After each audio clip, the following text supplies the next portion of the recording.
So my question that I would ask executives is, listen, how many projects do you have? And I'll tell you one company, I had a podcast with this, the number one company I know that if you ask an executive how many projects they have, they will know exactly down to the number Siemens.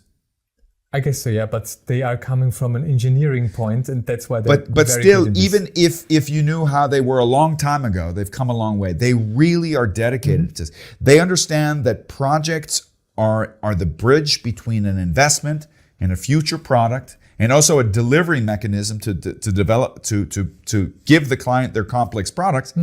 It's essential to the survival. So every executive or senior manager out there who doesn't understand their responsibility in this mix doesn't know what the heck they're talking about. So that's enough academic or structural stuff. And let's go into what you were talking about. We left off with vision and mission. Yep. Take us into, what do I do now as an executive? If I have a vision and mission, it's not going to work by itself. What would be the next steps? This is part of what you do from a consulting perspective. Absolutely. Yep. So when you have the vision and the mission of the company, so you know what and why you're here and what you're going to do, and you know or have at least a bit of an understanding where you would like to be, let's say in 5 years, in 10 years from now. Yeah.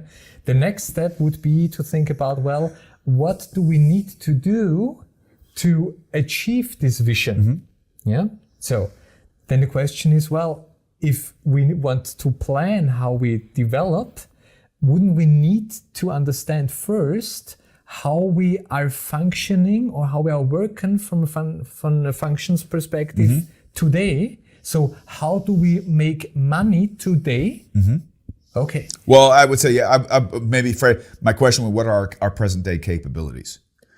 And I think if you're looking for change, you wouldn't just focus on the obvious ones that we're making money with, but what are other capabilities that are kind of in the background that we're not maybe but this is the next monetizing? The next step. Yeah. At the very beginning, what I see when I'm doing consulting is that most of the companies do not even know how they are working today, or in other words, how their value chain is today. Okay. And just an additional sentence.